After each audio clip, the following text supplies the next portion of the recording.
kasih.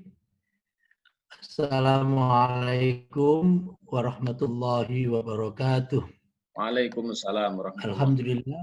Waalaikumsalam. Alhamdulillah rabbil alamin. Wa bihi nasta'in ala umuri dunya waddin. La haula wala quwwata illa billahil aliyyil azim. Allahumma shalli wa sallim ala sayyidina Muhammadin al-Fatih lima uliqa wal khatim lima sabaq. Nasirul haqqi bil haqqi wal hadi ila siratikal mustaqim. Wa ala alihi haqqa qadri wa miqdaril azim. Amma ba'd. Yang sama-sama kita hormati, kita muliakan Pak Mul beserta seluruh keluarga besar jamaah Masjid Al-Aqobah Pusri atau Pupuk Indonesia dan seluruh yang ikut hadir secara virtual dalam berbagi menjelang berbuka puasa ini. Izinkan nanti ada dua hal barangkali Mas yang bisa kami sampaikan, tentu ada pengantar dan yang kedua baru masuk di materinya. Di pengantar ini, saya kira yang pertama saya menyampaikan terima kasih banyak kepada panjenengan semua, keluarga besar Masjid Al-Aqobah, atas perkenannya untuk saling bersilaturahmi. Karena dengan model silaturahmi seperti ini, saya kira itu bagian dari memanfaatkan nikmat dari Allah SWT. Oleh karena itu sekali lagi saya menyampaikan terima kasih. Yang kedua, saya kira posisi kita sama semua. Kita sekarang sedang belajar memaknai, mengambil hikmah dari musibah, cobaan yang sedang kita alami ini, yaitu tentang COVID-19. Nah, ada pepatah dalam bahasa Arab yang menarik barangkali pepatah ini, yaitu al-alim yakfi bil isyarah wal laim la yakfi walau bil hijarah. Orang alim itu yaitu orang yang faham dengan bahasa isyarat saja faham. Tetapi orang yang tidak alim atau orang laim itu dilempar batu pun tidak faham. Saya kira COVID-19 ini lebih dari lemparan batu. Masa kita tidak paham apa yang makna hikmah yang harus kita pelajari di balik lemparan batu yang jauh lebih dahsyat dari lemparan batu itu. Nah, kita semua itu ingin menjadi orang yang alim, orang yang paham terhadap tanda-tanda di balik suatu kejadian. Nah, salah satu tanda pelajaran yang bisa kita ambil dari COVID ini, itu kan mau tidak mau kita harus berubah. Perubahan itu menjadi keniscayaan.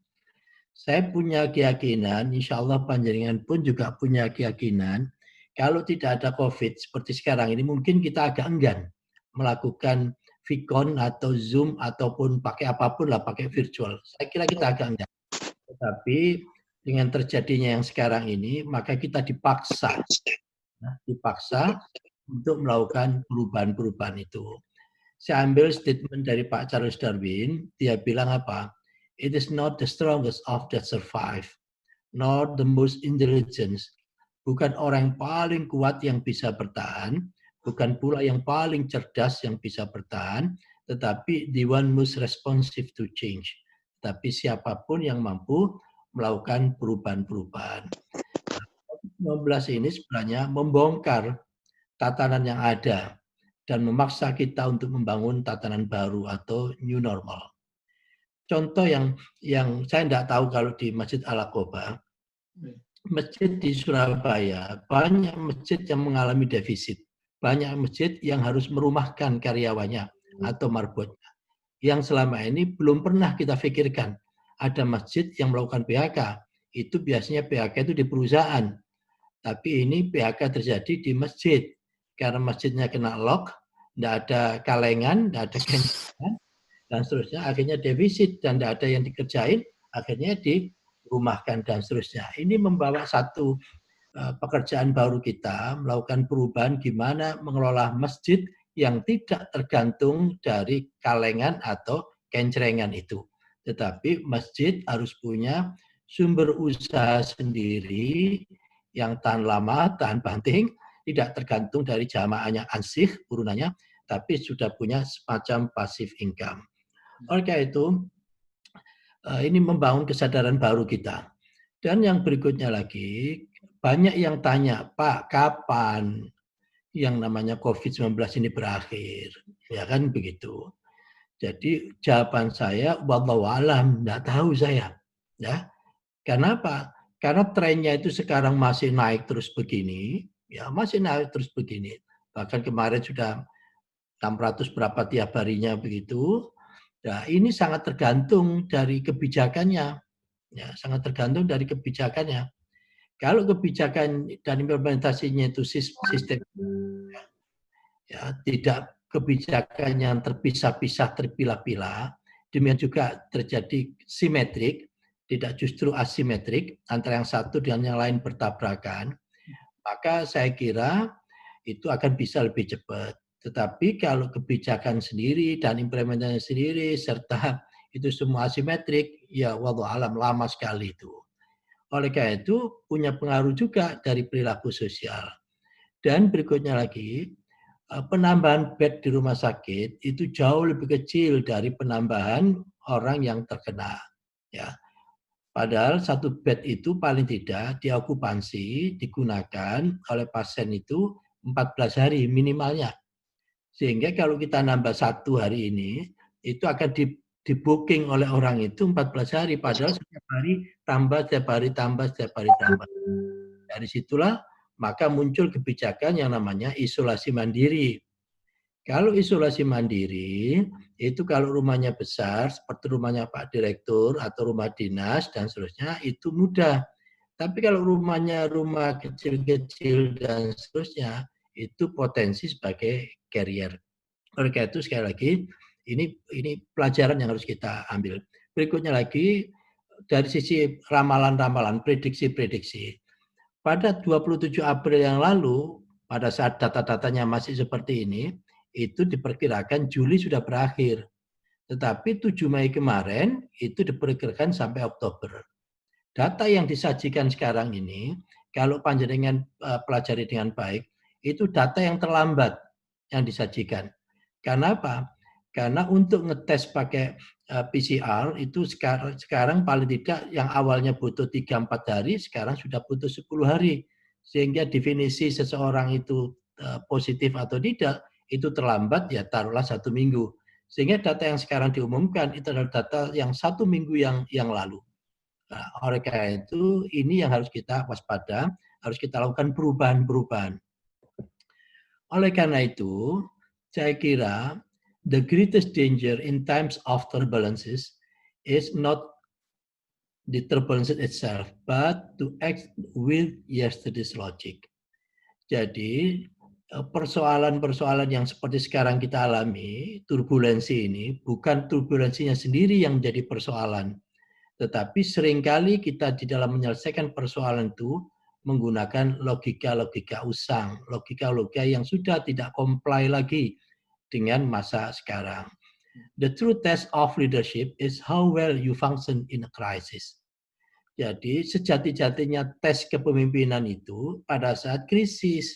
Kalau pada saat normal gampang, semua bisa. Tapi pada saat krisis inilah itu sejati-jatinya pemimpin itu.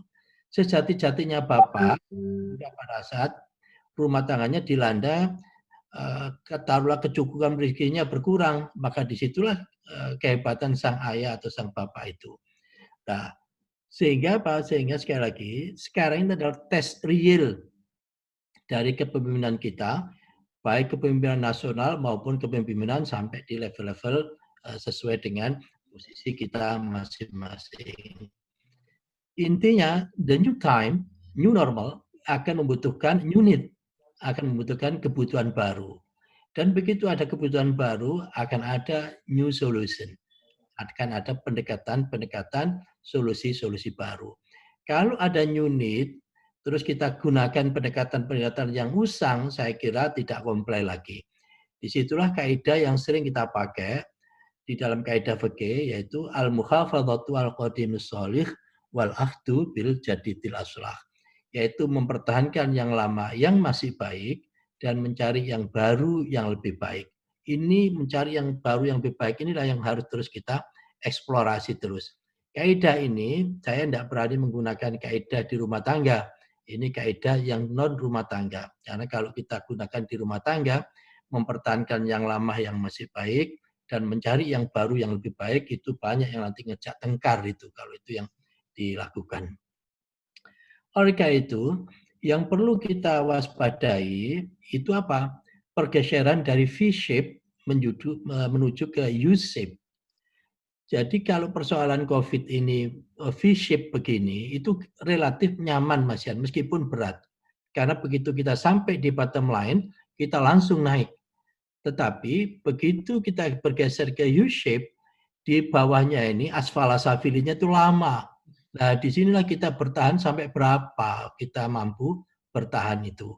Oleh karena itu, kondisi yang sekarang ini, itu dengan jargon-jargon terserah Indonesia, Indonesia terserah dan seterusnya, itu menandakan bulan yang lalu kami sampaikan, hati-hati loh ya dengan keputusasaan sosial. Karena kalau asa dari para masyarakat itu sudah putus, maka rumit nanti penyelesaiannya. Di situ yang harus kita hindari. Dan tanda-tanda itu kalau tidak kita kelola dengan baik, bisa jadi terjadi. Ada asa yang terputus dari masyarakat kita. Itu pengantarnya, Ibu-ibu dan Bapak sekalian. Sekarang saya masuk di materinya. Materinya bahwa manusia itu dalam keabadian. Jadi kalau ada mengatakan hidup ini hanya sementara, manusia itu hanya sementara, saya kira tidaklah demikian. Mengapa? Kalau kita pelajari dari sejarah perkembangan yang namanya manusia, manusia kita semua ini pernah berada di alam ruh. Ya, sebelum diciptakan di alam dunia ini, kita pernah di alam ruh. Oleh karena itu pada saat di alam ruh, itu karena masa lalu itu cenderung kita lupa, jangankan masa lalu yang jauh sekali, masa lalu yang sama-sama di dunia ini aja kita sering lupa. Oleh karena itu pada saat kita di alam ruh, itu diingatkan, alastu birabbikum qalu bala syahidna.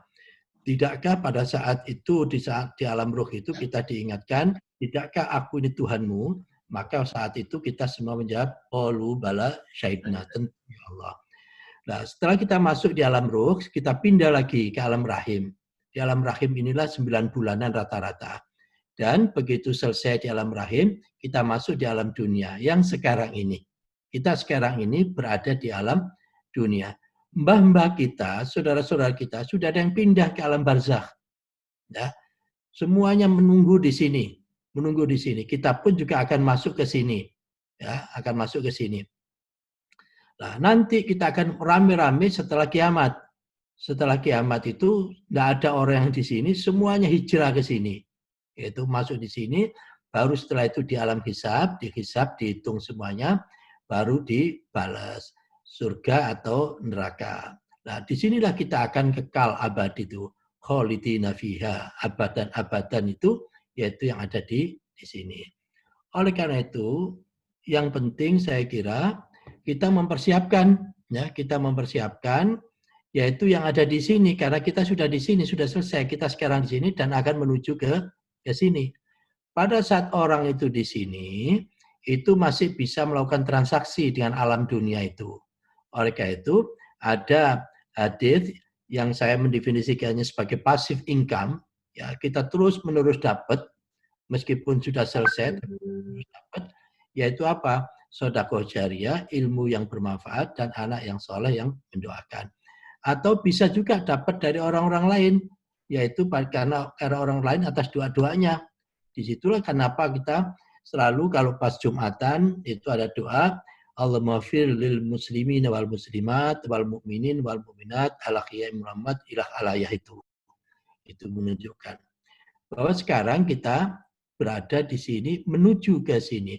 Yang penting pada saat kita menuju ke sini, kita punya password, kita punya kunci.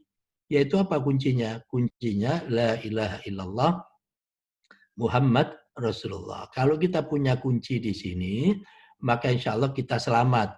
Tapi kalau kita tidak punya kunci, maka tentu kita akan menjadi orang yang celaka. Ini yang sekarang sedang kita upayakan, gimana kita bisa mendapatkan kunci la ilaha illallah Muhammad Rasulullah itu. Oleh karena itu, Ada yang menarik, ya memang betul miftahul jannah, la ilaha illallah Muhammad Rasulullah.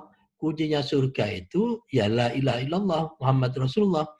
Tapi pada saat Wahab bin Munabih ditanya, maka jawabannya beliau adalah bala.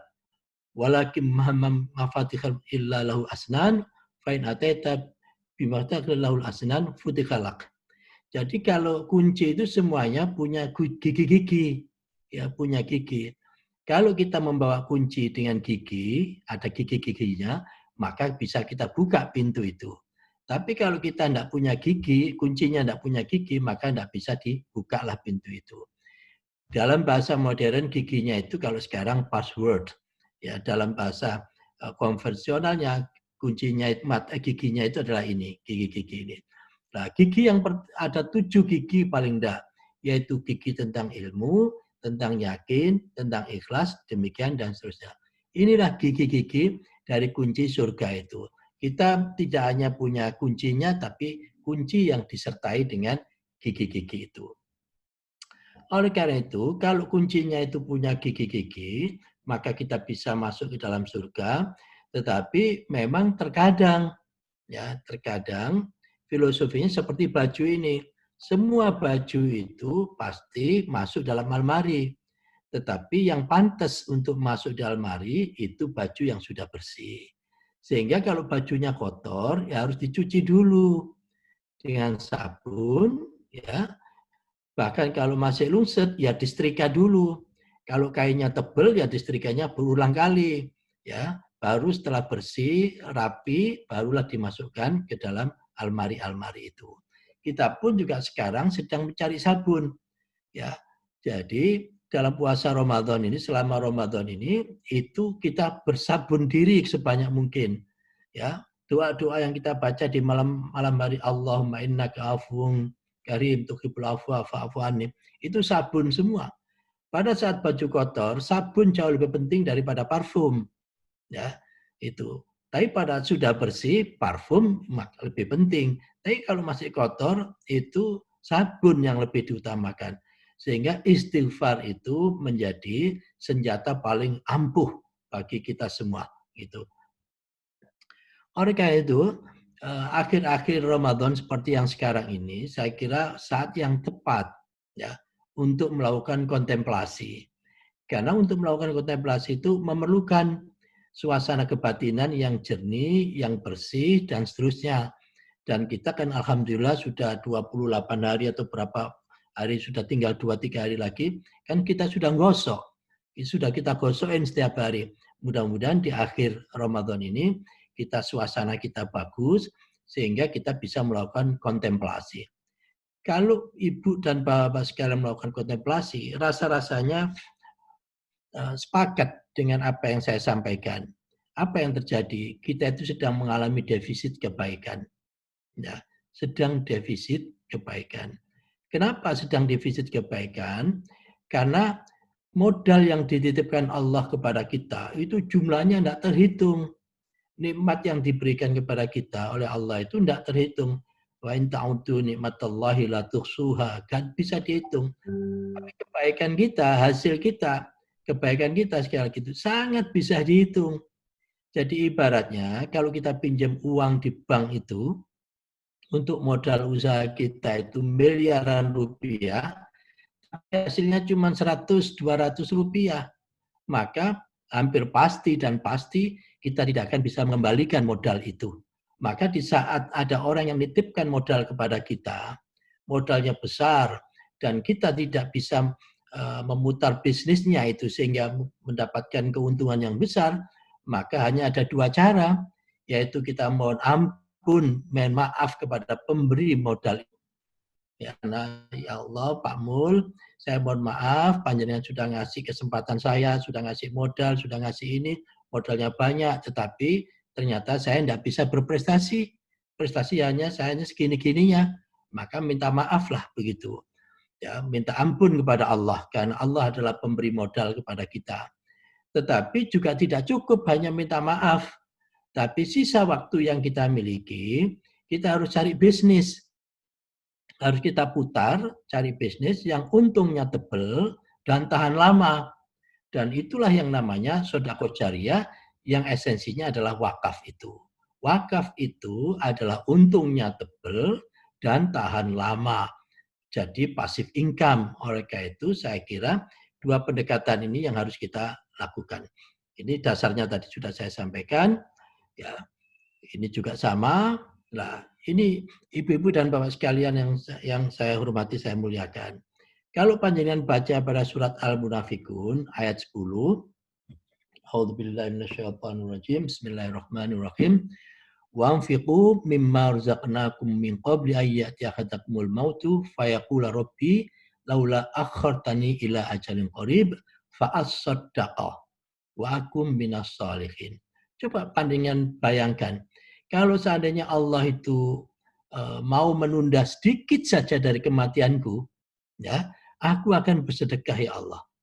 Sehingga sedekah ini dijadikan bargain untuk menunda kematian. Padahal kematian itu persoalan yang sangat serius. Maka yang kita jadikan bargain itu ya sangat serius. Tidak mungkin ada bargain yang tidak menjanji. Persoalannya di sini, bargainnya di sini. Tidak mungkin itu. Ya, pasti bargain itu ada kesetaraan, ada keseimbangan, kesetaraan lah lebih tepat. Sehingga apa? Sehingga sedekah itu punya makna yang luar biasa pentingnya.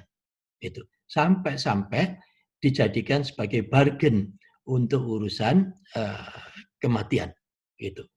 Dan di situ juga disebutkan dan aku termasuk orang-orang yang saleh, ya. Jadi tidak ada ceritanya orang saleh itu pelit, tidak ada ceritanya. Itu dia pelit bukan saleh sudah. Sebenarnya itu orang alim yang pelit dibanding dengan orang yang jahil, yang loman atau dermawan, masih jauh lebih bagus orang yang tidak alim tetapi dermawan. Oleh karena itu saya kira ciri utama orang soleh itu, orang baik itu, dia tidak pelit. Begitu ada orang pelit, dia tidak baik. Kesimpulannya itu paling mudah gitu. Nah, kalau kita pelajari tentang perwakafan, dan ini sekali lagi sedekah jariyah itu esensinya wakaf. Ya, wakaf itulah ini. Karena hartanya sendiri barang wakafnya itu dan nilainya tentu terus ada. Oleh karena itu yang harus kita itu tentang wakaf. Kalau ZIS sudah lebih banyak orang sedekah sudah banyak yang tahu, tapi tentang wakaf itu masih relatif sedikit. Ya, kalau saya tanya, Mas, apa bedanya wakaf dengan zakat atau infak sedekah? Jawabannya kebanyakan sama-sama baiknya, Pak. Saya tanya bedanya kok sampean jawab apa podone. Itu artinya kan sampean gak ru toh, durung ru toh, bedanya antara wakaf dan ZIS. Nah, ini si ekosistem dari perwakafan nanti panjenengan bisa pelajari sendiri. Nah, apa perbedaan yang mendasar antara ZIS dengan wakaf? Ibaratnya perusahaan itu dia perlu belanja operasional, OPEX, ya, OPEX, yaitu untuk memutar roda organisasi, roda perusahaan itu perlu biaya operasional. Nah, zakat infak sedekah itu adalah biaya operasional umat.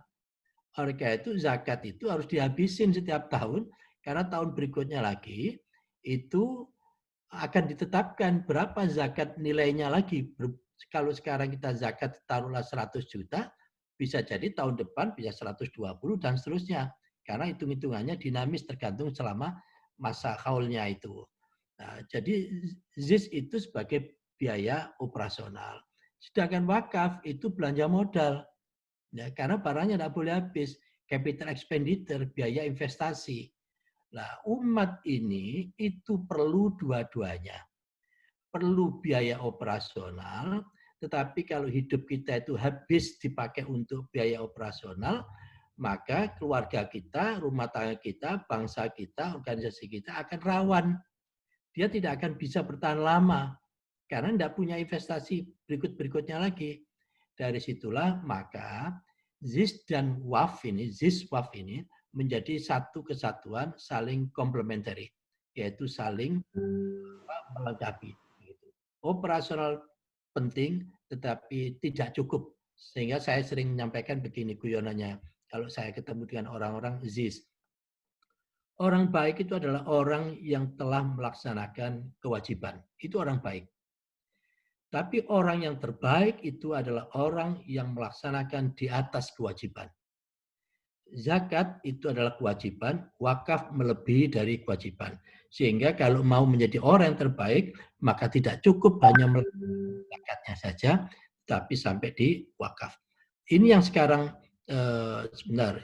Jadi yang sekarang kita lakukan, kita ingin memperbanyak jumlah dari perwakaf, wakif ini orang perwakaf. Harta wakafnya pun kita diversifikasi. Kalau dulu lebih banyak ke tanah, begitu sekarang bisa uang, bisa saham, bisa apa aja lah begitu sepanjang memenuhi ada nilai manfaatnya. Ya, ini yang sekarang kita lakukan itu. Nah, memang ibu-ibu dan bapak sekalian, posisi wakaf kita itu saya sering mengistilahkan seperti kita azan subuh, masih bangun tidur. Bedanya azan subuh sama azan maghrib sama azan yang lain, bedanya kan cuma ini aja. Semua kalimatnya sama. Ya, hanya bedanya ada as-sholatu khairum minan naum aja. Ya, yang lain tidak ada as-sholatu khairum minan naum. Subuh ada as-sholatu khairum minan naum. Nah, kita ini sekarang baru bangun tidur. Oleh karena itu sekarang kita sedang sesuci, ngambil air wudhu, baru setelah itu nanti kita sholat jamaah. Begitu sholat jamaah, insya Allah yang namanya perwakafan ini luar biasa, dahsyat ini. Karena kalau kita punya modal yang kuat, insya Allah masa depan kita akan kuat. Ini tadi yang saya sampaikan sama. Ya, wakaf itu ada nilainya, ya, ada nilai yang terkandung di wakaf. Struktur kita itu kan kita ingin memberi. Memberi itu jauh lebih penting dan harus didahulukan sebelum kita menerima. Apa yang kita terima itu pada hakikatnya adalah apa yang telah kita berikan. Semakin kita banyak memberi, semakin banyak kita menerima. Persis seperti kalau kita itu berada dalam dom, ruangan besar begitu. Kalau kita bilang A, maka nanti pantulannya adalah A. Kalau kita bilang B, pantulannya adalah B. Oleh karena itu, kalau kita memberi kebaikan, maka nanti kebaikan akan kembali pada diri kita. In aksantum falah. Oleh karena itu, tahapan-tahapannya kita harus menjadi orang yang terbaik, yaitu memberi. Paling tidak menerima. Jangan meminta, apalagi meminta-minta. Ya, apalagi meminta-minta. Itu graduasi dari level transaksi. Memberi, menerima, ya, terus terakhir itu ketiga itu meminta dan terakhir adalah meminta-minta. Itu. Saya kira itu yang bisa saya sampaikan. Ya, ini saya lompatin aja karena jamnya kalau diperlukan nanti ini saya bagi nanti tolong saya dikasih emailnya ya. Saya email ke panjenengan supaya bisa dibaca-baca. Saya terakhir ini aja. Kalau kita itu bertengkar, maka kita kehilangan 3 sekaligus, ya. Baik itu skala rumah tangga, skala organisasi, skala bangsa negara. Jadi mesti kita akan kehilangan energi, kehilangan peluang, dan kehilangan keberkahan. Itu. Oleh karena itu kita hindari betul jangan sampai kita terlibat di dalam pertengkaran. Ada beberapa hal yang menarik yang sebagai terakhir yang ingin kami berbagi kepada panjenengan semua, yaitu belajar dari kepemimpinan anak muda, sekaligus juga penaklukan dari Bizantium. Kalau panjenengan pirsani pelajari sejarah, zaman Rasulullah itu yang mengelilingi Rasulullah itu anak-anak muda semua. Anak-anak muda semua. Taruhlah Sayyidina Ali itu 8 tahun. Ini kan SD. 8 tahun SD kelas 2. Ya. Terus siapa lagi? Sayyidina Umar 26 tahun. Ya. Pegawai Pusri 3 tahun atau angkatan pertama lah masihan gitu tahun-tahun awal.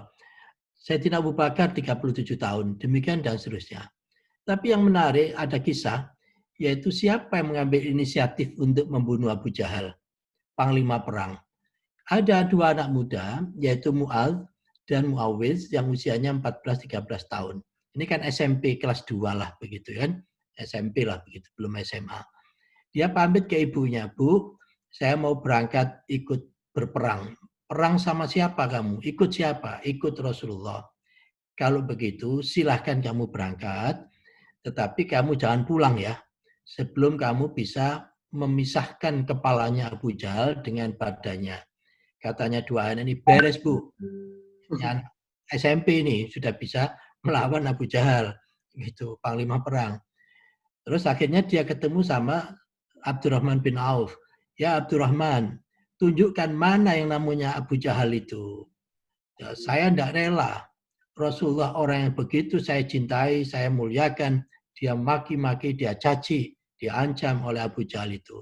Memang mau kamu apain katanya si Abdurrahman bin Auf. Mau saya beresin. Kamu itu anak SMP aja mau beresin panglima perang. Ini serius. Akhirnya kelihatanlah si namanya Abu Jahal itu. Ditunjukkan Abu Jahal itu. Itu loh Abu Jahal yang sekarang dikelilingi oleh pasukan perangnya. Dua anak ini sambil membawa pedang, tersimpan pedangnya, dia lari menuju ke rombongan Abu Jahal itu. Begitu masuk dalam rombongan, dia keluarkan pedangnya, maka dia sabetkan pedangnya itu ke Abu Jahal. Ternyata tidak kena, karena anak ini kalah tinggi. Sehingga yang kena adalah kaki kudanya. Begitu kaki kudanya kena, maka kudanya jatuh. Begitu kudanya jatuh, yang namanya Abu Jahal ikut jatuh pula. Di saat Abu Jahal ikut jatuh itulah oleh teman yang satunya disikat itu. Itulah anak muda yang bisa mengambil inisiatif membunuh Abu Jahal itu. Sekarang siapa Abu Jahal kita? Abu Jahal kita adalah kebodohan kita, kemiskinan kita, keterbelakangan kita, ketidakadilan kita. Itulah new Abu Jahal atau Abu Jahal yang sekarang ini. Tugas kita adalah memberantas Abu Jahal tadi itu. Kisah yang kedua yaitu yang dilakukan oleh Al-Fatih ya, atau Sultan Mehmed II ya, pada saat dia menaklukkan yang namanya Bizantium atau yang sekarang namanya Istanbul, itu usianya 21 tahun, anak baru lulus S1 itu kira-kira. Ya. Ini kerajaan Konstantinopel. Ya. Dia kerajaan 600 tahun sebelum Masehi, 600 tahun sebelum Masehi, sebelum Nabi Isa, dan baru bisa ditaklukkan 1453 Masehi. Ini luar biasa. Ini wilayah kekuasaannya di sini, termasuk di sini dan seterusnya, luar biasa. Ya, Konstantinopel itu. Ya. Nah, ini kalau saya potong begitu, ini adalah Konstantinopel itu, Bizantium ini sekarang ini ya namanya Istanbul itu. Ya, di Istanbul itu kalau panjenengan pergi ke Istanbul, di sini ada sungai namanya Golden Horn, ya. Ya, ada namanya Golden Horn. Di sini ada rantai, sampai sekarang masih ada rantainya ini. Di sini adalah laut atau Selat Marmara yang memisahkan antara Asia dan Eropa, si Turki itu. Di sini dikelilingi benteng semua. Ini benteng semua ini, benteng semua. Bertahun-tahun, berkali-kali perang untuk meruntuhkan si Bizantium tidak pernah berhasil. Tidak pernah berhasil. Di sini sangat kuat sekali. Nah, si yang namanya Sultan Mehmed II, siapa ayah dari Sultan Mehmed II? Tidak usah dipikir, itu mesti Sultan Mehmed I, ya kan? Itu kalau ditanya siapa ayah Sultan Mehmed I lah baru pakai mikir karena tidak ada Sultan Mehmed 0. Ya kan gitu.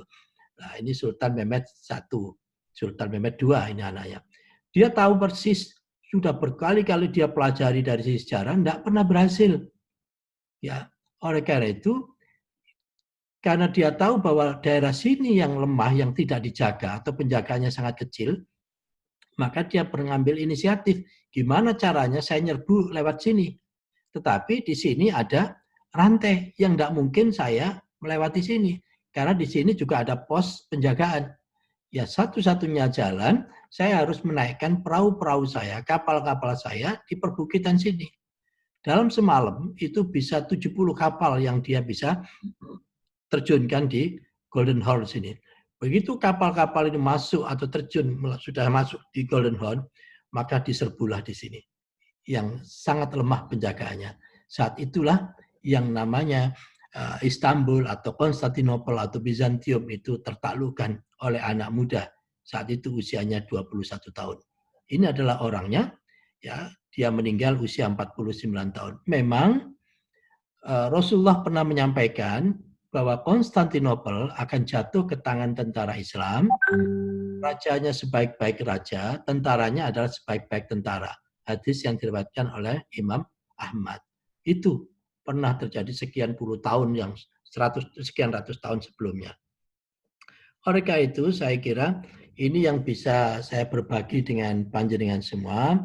Semoga panjenengan semua senantiasa dikaruniai kesehatan, keluarga panjenengan semua pun juga dikaruniai kesehatan, masyarakat di sana pun juga demikian, dan kita semua dikaruniai kecerdasan, sehingga kita bisa mengelola persoalan yang sungguh sangat rumit ini dengan baik.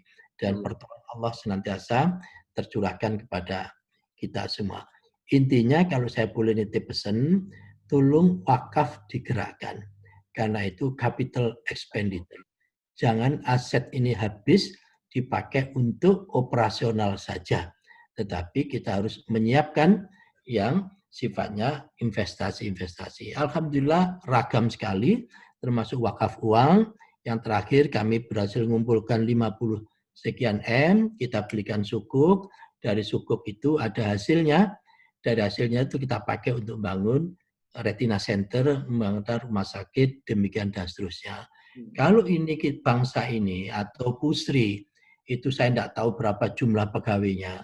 Kalau setiap Jumat itu berwakaf, taruhlah 50.000 atau 30.000, maka kena kali, saya kira dahsyat. Kekuatan kita itu ada di kali, bukan ada. Dari situlah, maka saya selalu menyampaikan saatnya kita melakukan transformasi dari saya menjadi kami dan kami menjadi kita. Saya pada artinya apa yang saya ketahui jauh lebih sedikit, tidak ada apa-apa dibanding dengan yang saya tidak ketahui. Apa yang saya miliki jauh lebih sedikit, tidak ada apa-apanya dibanding dengan yang tidak kita miliki. Dari sana saatnya umat ini, bangsa ini melakukan transformasi dari saya menjadi kami dan kami menjadi kita. The power of we. Demikian. Terima kasih. Mohon maaf kalau ada khilaf. Wassalamualaikum warahmatullahi wabarakatuh. Waalaikumsalam warahmatullahi wabarakatuh. Terima kasih sebelumnya kepada Prof. Nuh. Alhamdulillah ilmunya banyak ya yang bisa kita serap. Namun sebelum nanti diakhiri, ya memang kami sampaikan sebelumnya kegiatan atau Pak Nuh sendiri, Prof. Nuh sendiri bisa meluangkan waktunya sampai maksimal 17.15 karena banyak gitu ya. Ini ya Prof ya. 17.15 ya Prof ya. Ya 17.15. Baik, masih ada waktu ya Prof ya, sebentar ya. 10 menit. Baik, ya. Mungkin sebelum kita ini saya persilakan mungkin kepada Pak Mulyono, barangkali ada yang disampaikan Pak Mulyono. Monggo Pak Mul, silakan Pak Mul. Assalamualaikum. Waalaikumsalam warahmatullahi wabarakatuh Pak Mul. Prof, kami sangat terima kasih nih atas sharing yang diberikan. Semoga ini memberikan berkah dan hikmat bagi kawan-kawan kita dan kami sendiri di Pusri. Amin. Dan apa yang disampaikan oleh Profesor tentang terakhir bahwa transformasi dari saya ke kami dan ke kita itu memerlukan kekuatan yang besar dan kita akan bisa mencapai tujuan yang kita harapkan. Terima kasih Pak Profesor. Okay. Mohon maaf agak terlambat kali masuknya. Ya. Sami-sami. Saya juga terlambat. Okay. Mungkin ke Pak Bilius ada yang mau disampaikan Pak Bilius, kami persilakan Pak Bilius ini Direktur Produksi Prof. BC Pusri Palembang. Mungkin disampaikan, silakan Pak. Monggo Pak Bilius. Ada mungkin? Baik, mungkin ya belum terhubung ya. Ya. Ya, baik mungkin sekilas bisa dijelaskan lagi Prof yang 7 mata kunci surga tadi Prof. Sekilas saja Prof. Nah, itu kan paling tidak kita bisa fokus di mananya nih kunci surganya nih. Jadi kita itu kan orang itu pada akhirnya kan ditentukan pada akhirnya. Ya. Tidak bisa orang yang sekarang baik, ada jaminan pasti baik. Juga tidak bisa. Demikian juga tidak bisa orang yang sekarang itu tidak baik, nanti pasti akhirnya tidak baik. Itu tidak bisa juga. Oleh karena itu, karena dinamika itu, maka kita selalu memohon kepada Allah, ya Allah biha, ya Allah biha, ya Allah bi husnil khatimah. Allah makhtim lana bil iman, dan seterusnya itu. Nah, bagi kita, kalau di benak kita ini, termasuk di pikiran kita, itu kan ibaratnya seperti komputer. Komputer itu kan ada random access memory, RAM, dan ada read-only memory, ROM. Kan begitu kan? Ya, ada yang hanya bisa dibaca saja, ya, dan ada yang untuk ini yang tidak bisa dihapus dan seterusnya. Kalau di dalam memori kita itu kita penuhi dengan kalimat-kalimat thayyibah, la ilaha illallah, Rasulullah, terus begitu, maka memori kita itu penuh dengan kapasitas itu. Kosakatanya, vokabulernya, ya la ilaha illallah, atau kalimat-kalimat thayyibah yang lain. Sehingga pada saat kita menghadapi sesuatu, karena di dalam memori kita itu, di dalam hati kita itu isinya kebaikan, maka hampir pasti responsnya secara matematik itu akan kebaikan. Karena probabilitasnya yang paling banyak di sini kebaikan, maka begitu terjadi sesuatu yang sifatnya sudden, maka impuls responnya itu mesti sesuatu yang baik. Tetapi kalau orang itu tidak punya memori atau tidak punya kosakata, taruhlah misalkan aja kosakata tentang bonjour, selamat pagi kalau bahasa Prancisnya, ya, bonjour. Kita tidak punya kosakata itu, maka kita ketemu orang pun juga tidak akan keluar yang namanya bonjour tadi itu. Yang keluar ya selamat pagi, karena yang ada di sini isinya selamat pagi. Dari situlah maka kenapa kita di dalam zikir itu harus terus menerus kita perbanyak, itu ibaratnya adalah ingin memenuhi memori kita, ya, sebanyak mungkin. Jangan ada space kosong yang diisi oleh hal-hal yang lain, karena kalau banyak space yang kosong diisi yang lain, khawatir pada saat tiba-tiba nanti yang muncul yang itu, ya, yang muncul yang itu. Ada kisah, barangkali kisah real ini true story di Surabaya. Ada seorang penceramah besar di Surabaya pada saat suatu pengajian menyampaikan dalam arena pengajian itu bahwa dirinya baru saja menjenguk orang yang sedang sakit. Sakitnya sudah koma karena sudah di ICU. Begitu dia masuk di ruang ICU, dia sampaikan Allahumma sholli ala sayyidina Muhammad. Si yang sakit itu langsung menjawab Allahumma sholli alaih. Ya. Setelah itu dia tidak sadar lagi. Begitu selesai pengajian, saya tanya, sinten tiang itu, siapa orangnya itu? Dia menceritakan bahwa orangnya ini adalah seorang profesor, dosen YIN, yang dulu juga dosen ITS, yang dosen saya juga. Akhirnya saya datang jenguk di situ, ya. Begitu dia datang, terus pesen apa-apa dan seterusnya, saya bilang ke istrinya, Bu, bawa pulang saja.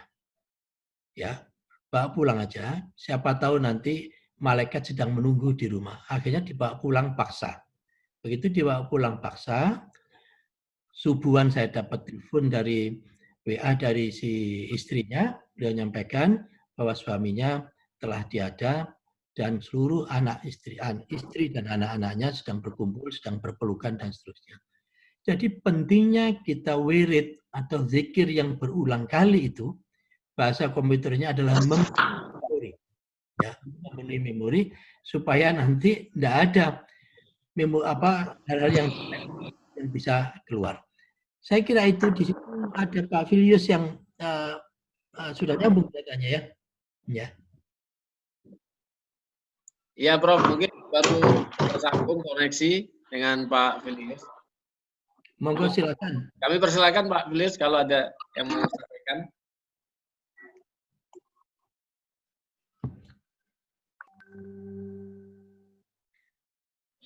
Halo. Ya.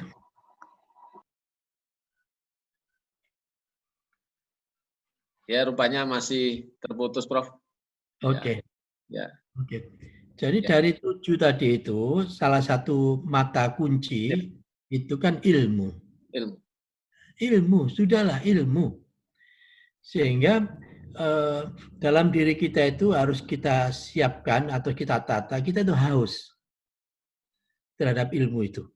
Ya.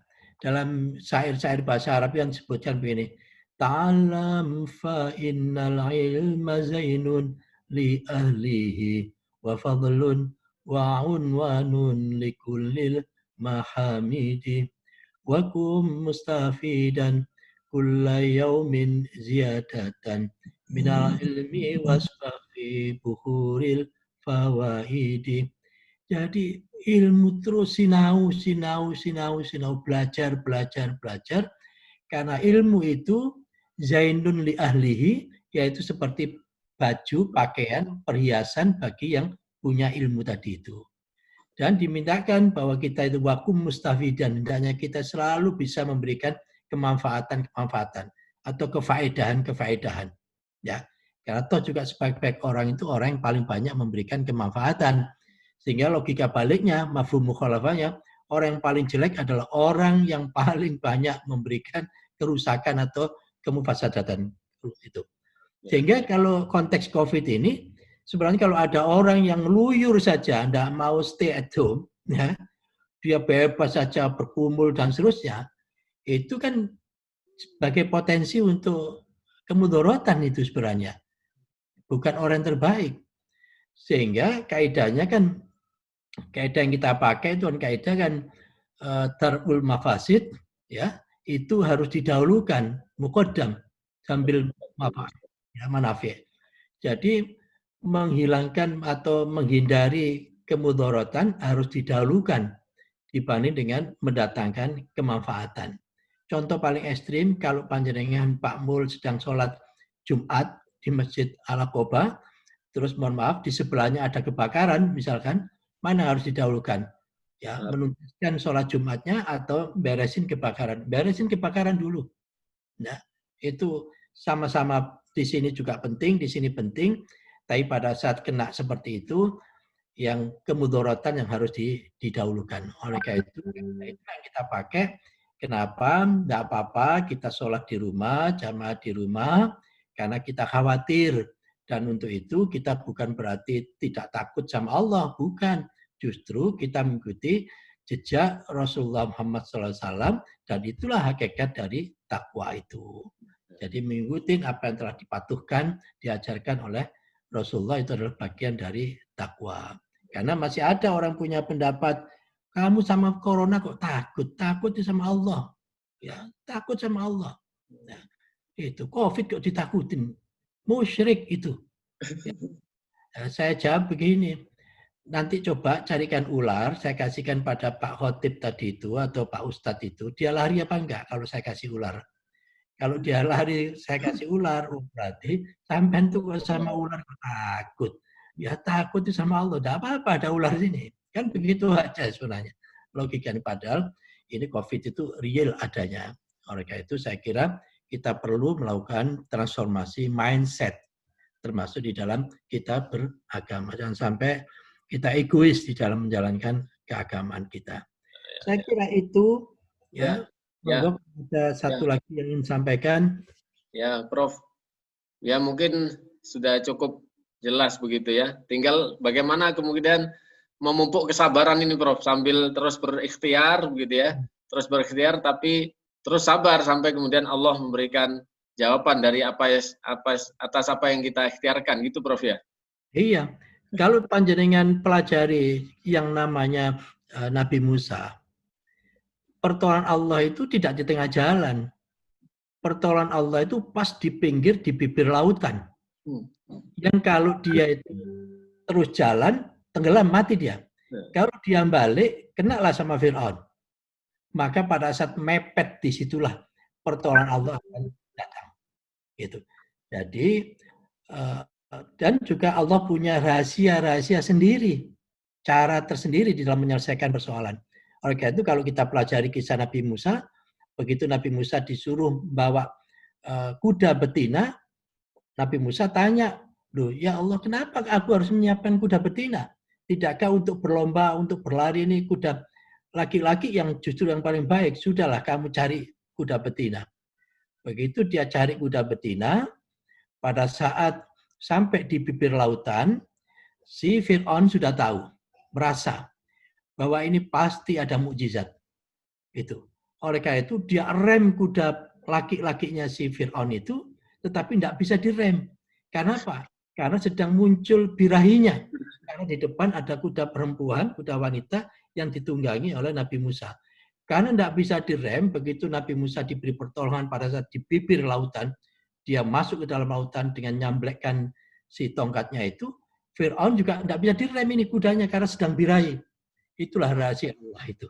Rahasia Allah tidak ada yang bisa menghitung. Allah punya cara sendiri untuk menyelesaikan persoalan itu. Oleh karena itu, tidak ada cara yang terbaik kecuali kita senantiasa lebih mendekat kepada Allah, takarrub pada Allah. Demikian.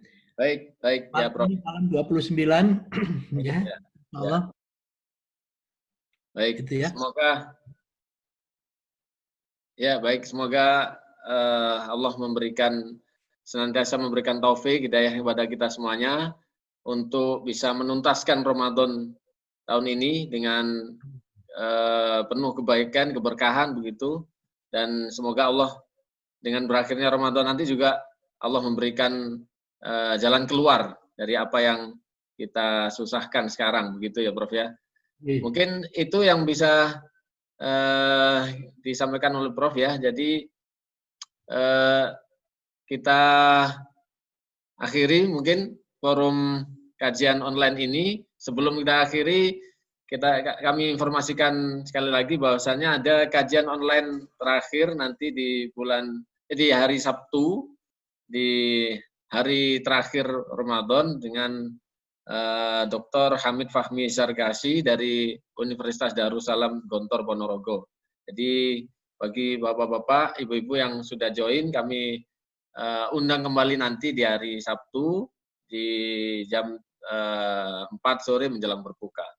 Mungkin itu yang bisa kami sampaikan, kurang lebihnya saya mohon maaf. Sekali lagi terima kasih kepada bapak-bapak direksi, jajaran direksi PT Pusri Palembang, Pak Mul, Pak Flius, dan pejabat-pejabat PT Pusri yang berkenan hadir pada kajian online kali ini.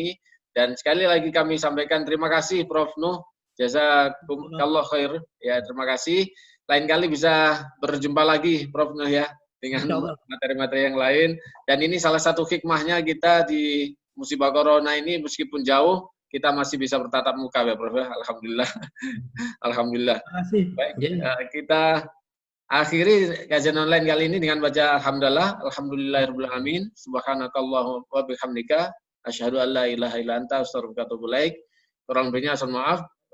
Billahi taufiq wal hidayah. Wassalamualaikum warahmatullahi wabarakatuh. Waalaikumsalam.